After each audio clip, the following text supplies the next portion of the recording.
Penaklukan Persia, Pertempuran Qadisiyah bagian keempat. Di pertempuran hari kedua, pasukan Muslim yang kedatangan kontingen tambahan dari Syria berhasil melancarkan agresivitas ke kubu Persia. Tekanan pasukan Muslim berhasil merangsek hingga tepian Sungai Atik.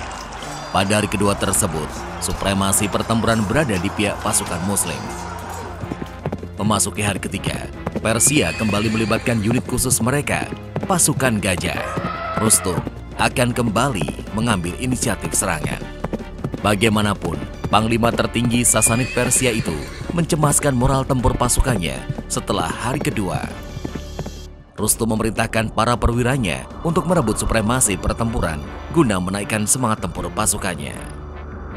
Tidak ada duel di pembukaan hari ketiga. Persia langsung melancarkan ofensivitas dengan hujan anak panah. Serangan balasan dilancarkan oleh pasukan pemanah Muslim.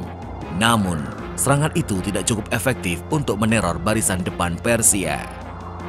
Hujan anak panah yang tidak kunjung berhenti membuat barisan depan pasukan Muslim harus bergerak mundur.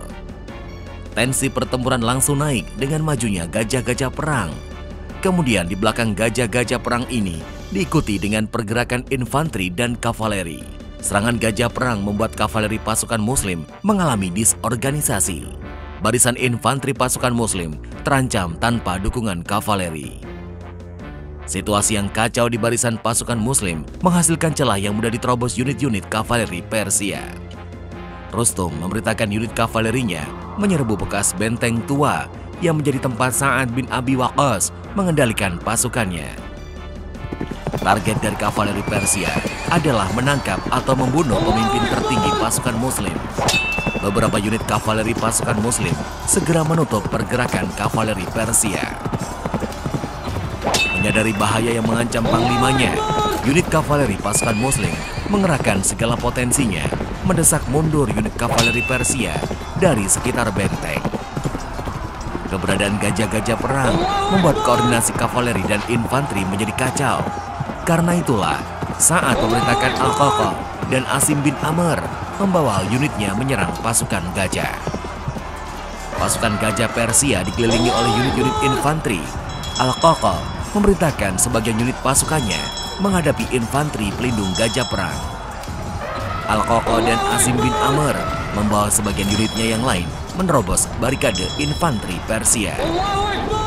Serangan jarak dekat menggunakan tombak dan pedang cukup efektif melumpuhkan gajah-gajah perang tersebut. Gajah-gajah perang itu menggeliat kesakitan sehingga menyebabkan haudah di punggungnya berjatuhan. Pasukan pedugang gajah yang berjatuhan itu segera menjadi sasaran unit Al-Qaqa. Sa'ad bin Abi Waqqas juga memerintahkan beberapa unit lainnya yang dipisahkan dari induk pasukan untuk menyerang gajah-gajah perang. Hamal bin Malik beserta unitnya turut serta menyerang gajah-gajah perang di sayap lainnya. Gajah-gajah perang yang terluka menjadi berlarian tidak tentu arah dan justru menginjak pasukan Persia yang di dekatnya. Unit yang dipimpin Amr bin Karib juga berhasil melumpuhkan beberapa gajah Persia. Sebagian dari gajah-gajah terluka itu berlarian ke arah sungai. Ketika matahari tepat di atas kepala, tidak ada lagi gajah perang Persia yang terlihat di medan pertempuran kecuali yang telah mati. Sa'ad bin Abi Waqqas memanfaatkan momentum ini untuk mengambil alih inisiatif serangan. Seluruh unit pasukan Muslim mulai mendesak barisan Persia. Masih unggul jauh dalam kuantitas, Persia mampu bertahan menghadapi gelombang serangan pasukan Muslim. Pertempuran sempat terhenti sebentar untuk mengistirahatkan pasukan. Namun sore harinya, kebrutalan di medan pertempuran kembali terjadi. Tidak ada yang berinisiatif menghentikan pertempuran meskipun matahari telah terbenam. Persia mengandalkan keunggulan jumlah untuk menahan serbuan pasukan Muslim. Malam itu di Qadisiyah tidak terlalu pekat. Cahaya bulan yang terang benderang membantu kedua pasukan untuk terus-menerus melancarkan pertempuran. Hari ketiga menjadi pertempuran paling sulit bagi kedua belah pihak. Di awal pertempuran, Rustum sangat yakin akan menghabisi perlawanan pasukan Muslim. Situasi itu berbalik setelah matahari condong ke barat.